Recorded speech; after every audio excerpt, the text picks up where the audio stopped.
My husband died while cheating on me. His family knew about the mistress and still expected me to support them. I'm done. I, 34F, lost my husband 6 weeks ago.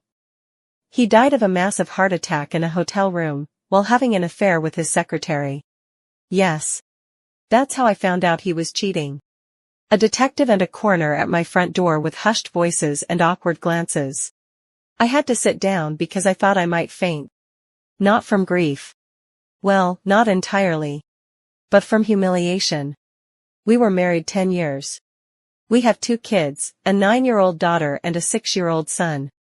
I thought we had a solid marriage. Sure, we had our ups and downs like anyone else, but I never suspected this. What I didn't realize until later was that everyone else already knew about the affair. Apparently, he had introduced her to his family. His parents. His siblings. Even a couple of his cousins knew. They all knew about the secretary. Her name is Taylor. She's a 26-year-old bombshell. Perfect body, hair, teeth, everything. I met her once at his office holiday party. She was sweet and overly giggly. I didn't think anything of it. They'd been having an affair for over a year. A freaking year. His sister, Maggie, even helped him cover for it. She would say he was staying with her when he was actually on weekend getaways with Taylor. The rage I feel when I think about that? It's molten. But wait, it gets worse. After the funeral, which I paid for entirely, I was trying to just survive the tidal wave of logistics and grief. I'm talking social security forms, insurance paperwork, therapy consults for the kids, lawyer appointments, and then his family started calling me. Not to check on the kids. Not to ask how I was holding up. Not to offer help. No. They wanted to talk about money. His mother, Janice, invited me over for a quiet dinner. I assumed it was a condolence gesture. I even brought a bottle of wine I couldn't afford. I made sure the kids were with my sister. I wore mascara for the first time in weeks. I was trying to feel normal. Trying to hold it together. Trying to play nice. When I got there, it was obvious something was off. His sister Maggie and younger brother Connor were already seated. No food was on the table. Just a bunch of envelopes and what looked like a legal pad and pen. Janice greeted me with that tight-lipped smile she does when she's pretending to be sweet. Sit down, honey. We've been meaning to talk to you. That was my first red flag. I hadn't even taken off my coat. We just think it's time to have an honest conversation, she started, motioning to the chair. About what comes next. What comes next? I asked, sitting slowly. Well, Maggie chimed in, flipping her hair like she was about to start a PowerPoint. We know the life insurance went through. And we all thought maybe it'd be good to talk about, what's fair. I froze. Fair? Connor actually had the gall to look hurt. You know Greg used to help Mom with her mortgage. And he covered Maggie's car payments when she got laid off. And I'd been trying to get my business off the ground. You mean the weed delivery startup? I asked. He shrugged. It's a growth industry. I stared at all of them. You think that money is for you? Janice nodded, calm as can be. It was Greg's money. He would have wanted us taken care of. That policy was meant for his dependents. That's me and his children, I countered. Janice leaned forward. Don't be like that. Like what? My voice raising now. Like you're weaponizing grief. We're all hurting. No one's even asked how the kids are. Not once. Not a call. Not a card. But now that there's money, suddenly you care? Maggie crossed her arms. This isn't about caring. It's about responsibility. Greg was helping us before. We're just asking you to continue what he started. I stood up. No. Absolutely not. Janice raised her voice slightly. Greg would be ashamed of how you're acting. That was it. My hands were shaking. No. He'd be ashamed of dying half-naked in a motel with his secretary while his wife was at home washing his clothes and putting his children to bed. That's what he'd be ashamed of. Their faces dropped. You all knew, I whispered. You helped him cheat. Maggie, you even covered for him. Do you know what it feels like to be the last person to know their whole marriage was a joke? They looked everywhere but at me. I have to figure out how to raise 2 kids on my own now. Without his salary. Without emotional support. Without any of you checking in to see if we were surviving. You only showed up when it was about you. Janice tried one last time. We're not asking for much. You asking for anything is too much. I owe you nothing. I walked out. I haven't seen them since. About a week ago, I started getting texts and calls from numbers I didn't recognize. Turns out, Janice and Maggie had started reaching out to my coworkers, people at my kids' school, my church, and even my landlord. Telling people I was being ungrateful, bitter, and financially abusive for hoarding the insurance money.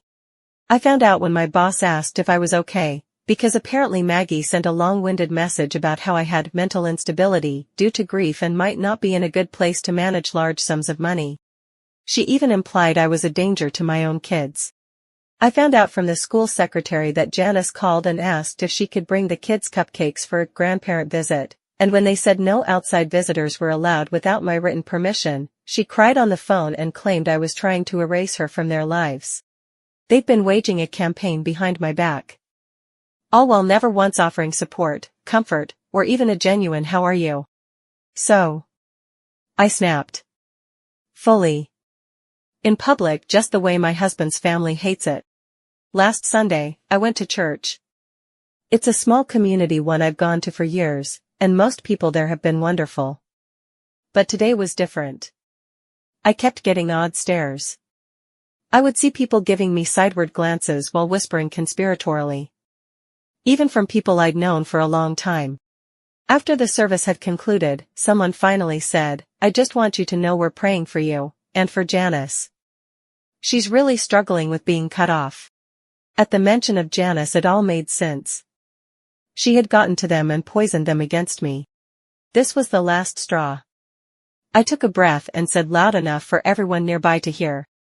"Oh, you've spoken to Janice, well that's nice. She's been saying all kinds of things around town. Did she also tell you my husband died cheating on me with his 26-year-old secretary? Did she tell you they were still attached when the EMTs arrived? Did she mention that they all knew and let me be blindsided in front of the coroner? Did she explain that her son died in a hotel bed, pants around his ankles, while I was home reading bedtime stories to his children? You could have heard a pin drop. She didn't tell you that part, huh?" I continued. "She didn't tell you she asked me to dinner a week later demanding a share of the life insurance that's meant to keep my kids from starving. She didn't tell you that when I said no, she called the school and tried to manipulate her way into seeing my children behind my back and insinuated I was a bad mother. She's not grieving, she's scheming." At the end of my speech, I was fuming. I looked around at the parishioners. They just stared wide-eyed. My pastor appeared beside me suddenly and gently pulled me aside. He sincerely apologized. He asked me if I was okay and if I needed anything. I told him I was okay even though I wasn't, and I and my children went home. I arrived home shaking. But lighter. Like I'd finally ripped the poison out of my own throat. The week went by in a blur, but I did receive some good news. One of the teachers at the school offered to write a letter on my behalf if CPS ever got weaponized against me. God, I hope it doesn't come to that. But the biggest moment came when my landlord, who was at the service, said, "I had no idea they were harassing you. If you ever need a character reference, you've got one." Apparently, my tirade at church was starting to get around town. Since then, I've sent cease and desist letters to Janice, Maggie, and Connor. My lawyer's helping me prepare for anything further, restraining orders, custody protection, even slander claims if they keep running their mouths. I also sat my kids down and explained a little of what was going on. I gently explained that some people in Daddy's family are hurting in ways that make them act mean, and that it's okay to not talk to people who make you feel unsafe, even if they're family. I cried after. But it was a different kind of crying. Like I'd finally chosen me. I'm still grieving. I'm still figuring things out. But I am done being polite about people who never had my back. If they wanted to be in our lives, they should have treated us like family when it actually mattered. Final update. First off, thank you to everyone who encouraged me to stand firm. Your support has meant the world. Truly. It's been just over 3 months now. 3 months since Greg died mid-affair in a hotel room that charged by the hour, with a woman who called me Mrs. Thompson while smiling across a Christmas party buffet. 3 months since I stood in my foyer in stained pajamas, listening to the coroner try not to say the word underwear while explaining my husband's cause of death. 3 months since his family revealed that loyalty meant absolutely nothing to them, not to me, not to my kids. Only to his bank account. And somehow, in that time everything has changed. Let me back up. After the church confrontation and the cease and desist letters, I thought things would settle down. And for the most part, they did. The whispers stopped. The texts stopped. My kids started sleeping through the night again. So did I. But the fallout lingered. Some things you can't unsee. Some truths leave a bruise on your identity. For weeks, I felt like I was walking around in someone else's life, someone colder, harder, angrier. I hated the way grief warped me. I hated that every time someone asked, "How are you holding up?" I wanted to scream. I wasn't holding anything. It all shattered. I started journaling at night. I'd sit on the kitchen floor with tea, the dishwasher humming behind me, and just write whatever came to mind. Some entries were angry. Some were heartbreakingly sad. Some were just lists, of groceries, of tasks, of memories I was afraid I'd lose. I found that putting the words somewhere made it feel like they didn't have to stay inside me, rotting. The legal stuff is locked down now. My lawyer is worth her weight in gold. The life insurance is in a protected trust for the kids, structured so they'll have support for school, therapy, even future college expenses. It's in writing, legally binding. Not a single cent can be touched by anyone else, not even me, without going through specific channels. That was intentional. I needed the peace of mind. I've also started working with a financial advisor. Not the kind who speaks in riddles and smiles at your confusion, but a woman named Lila who grew up one of 6 kids in a single-parent home and now teaches financial literacy workshops for widows. She doesn't talk down to me. She asks me how I'm sleeping before she brings up spreadsheets. That matters. Emotionally? I'm healing. Slowly. Some mornings still hurt. Like when my son asked why Daddy's friends from work never came to visit after the funeral. Or when my daughter cried because she had a dream that her dad came home and made pancakes, and she woke up to silence. But we talk about it. We name the hurt. We name the love too. The school counselor has been incredible. They've offered extra support, and one of the teachers even gave me a folder of my kids' drawings that she'd kept over the last few months. In one of them, my daughter drew a castle with 3 people in it. Above it, in her careful handwriting, it says, "We live in a safe place now." That one broke me. In the best way. I've also been reconnecting with parts of myself I forgot existed. I joined a book club.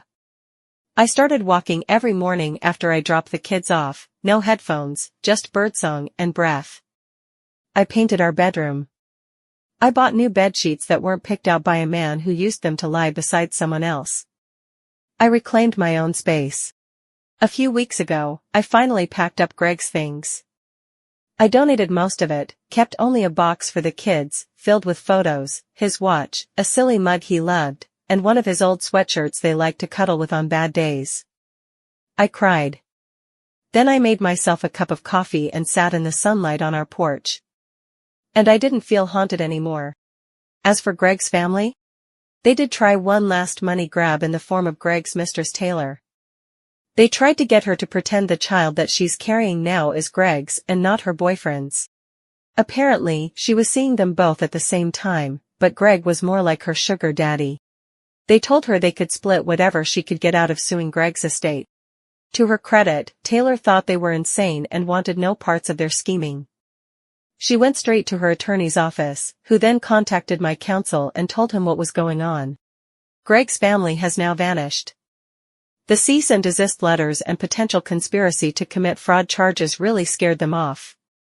But more than that, I think they finally understood that I was no longer someone they could push around.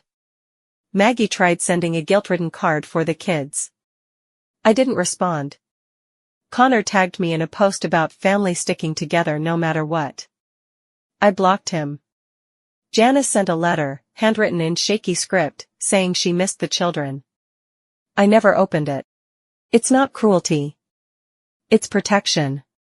My children deserve peace. I do too. Last weekend, I took the kids on a beach trip, just the three of us. We stayed in a cheap little Airbnb with lopsided chairs and mismatched plates, but it was perfect. We built sandcastles, told ghost stories by flashlight, and ate ice cream before dinner. My daughter whispered, "Mommy, you look happy." And I realized I was. This is our fresh start. Not because everything's fine. It isn't. I'll carry these scars for the rest of my life. But scars mean healing has already begun. This is the last time I'll write about Greg. Not because I forgive him. I don't think I ever will. But because I won't let his betrayal be the centerpiece of my story anymore. I am not just a widow. Not just a scorned wife. Not just a mother holding it all together with duct tape and day planners. I am a woman who stood up when everyone else sat back and said, "Not my problem." I am a mother who will burn down heaven and earth before letting anyone hurt her babies again. I am me. Fully. Fiercely. Finally. To anyone out there in the thick of it, you are not crazy. You are not selfish. You are not broken beyond repair. There is a version of your life waiting that doesn't revolve around survival. It sings of strength, peace, and power. We're getting there. One quiet, defiant step at a time. Still standing. Still mom. Still me. And now? Moving forward.